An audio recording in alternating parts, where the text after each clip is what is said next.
Ya, sekarang kita menuju ke air terjun Cemara, Desa Sambangan, Kabupaten Buleleng, Provinsi Bali. Check it out.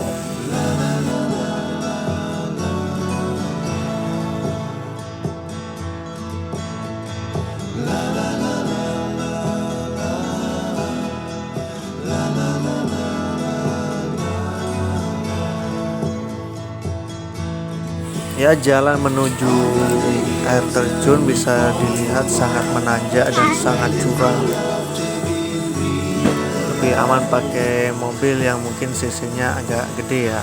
Oke, lanjut.